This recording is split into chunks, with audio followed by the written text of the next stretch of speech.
کا مطالعہ کیجئے امام عالی مقام. امام عالی مقام جو کوفے کی طرف گئے، مدینے کو چھوڑا، باتیں بہت ہے لیکن وقت کم ہے، مدینہ چھوڑا، مکہ چھوڑا،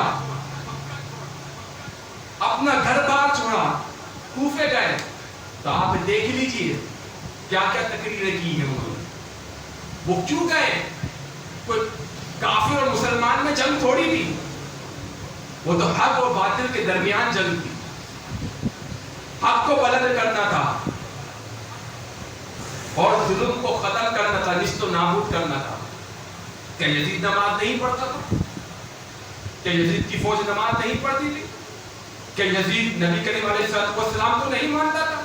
کیا یزید فاطمہ الزہرا کو نہیں مانتا تھا؟ کیا یزید خلفائے راشدین کو نہیں مانتا تھا؟ کیا یزید صحابہ کو نہیں مانتا تھا؟ کیا یزید یہ نہیں جانتا تھا کہ یہ امام عالی مقام ہے، یہ نواز رسول ہے؟ سب کچھ جانتا تھا، اپنے آپ کو مسلمان کہتا تھا. لیکن یہاں پہ ایک ہمارے لیے سبق ہے، ایک درس ہے کہ جب آپ کو اللہ رب العزت نے یہ سعادت بخشی ہے کہ صاحب ایمان آپ کو پیدا فرمایا، ایمان کی دولت سے سرفراز فرمایا، تو ہمارے اوپر بھی ایک چیز لازم و ملزوم ہے کہ اپنے ایمان کی حفاظت کرنی. جب بات حق اور باطل کی آ جائے تو ایمان کا معیار یہ ہے، ایمان کا تقاضا یہ ہے کہ حق کا ساتھ دینا ہے، باطل کا ساتھ کبھی نہیں دینا.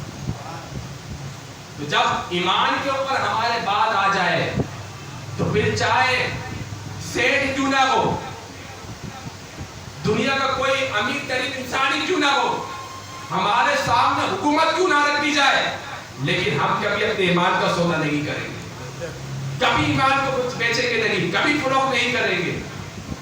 کیونکہ یہ دنیاوی چیزیں بظاہر دیکھنے کے لیے ہیں، یہ سب فنا ہونے والی ہے، ہمیشہ والی وہی ہے جو جنت میں ملے گی. تو ہمیں وہاں کی تیاری کرنی ہے.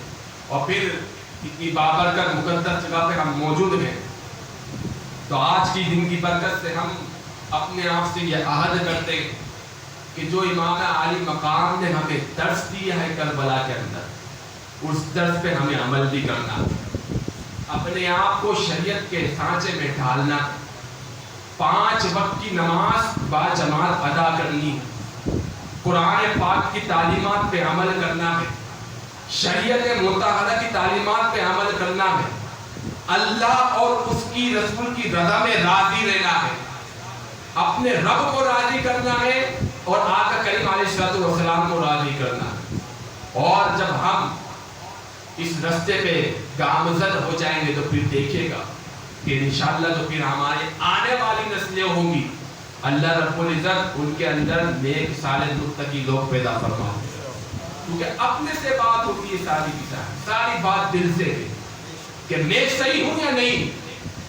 شیشے میں کھڑے ہو کے اپنا معائنہ کیجئے، سوال و جواب کیجئے کہ میں کیا ہوں. کوئی اوقات نہیں ہے میری، سانس کا بھی محتاج ہوں. اگر اگلے لمحے سانس نہ آئے تو میں چلا جاؤں گا دنیا سے، سانس بھی میری محتاجگی والی ہے.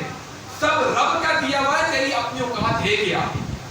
اس کے باوجود تو یہ سوچتا پھرتا ہے کہ گناہ کروں گا، مال کماؤں گا، شریعت کی مخالفت کروں گا، اللہ اور اس کے رسول کو ناراض کروں گا، نمازوں کو چھوڑوں گا، سود کھاؤں گا. لہذا یہ معیار ایک صاحب ایمان کا نہیں، ایک مسلمان کا یہ معیار نہیں ہے. مسلمان کا معیار وہی ہے جو اللہ اور اس کے رسول نے حکم ارشاد فرمایا. لہذا اللہ کی بارگاہ میں دعا ہے کہ جو کچھ سنا اس پر عمل کرنے کی توفیق عطا فرمائے. دوران گفتگو اگر کوئی غلطی سرزد ہو گئی ہے اس نے اپنی رحیمی کریمی سے معاف فرمائے، اور ہم تمام کو جو نکات جو ہمیں حاصل ہوئے ان پہ عمل کرنے کی توفیق عطا فرمائے. ہم تمام کو امام عالی مقام سے سچی پکی محبت کرنے کی توفیق عطا فرمائے. آمین آمین وما علینا الا البلاغ المبین.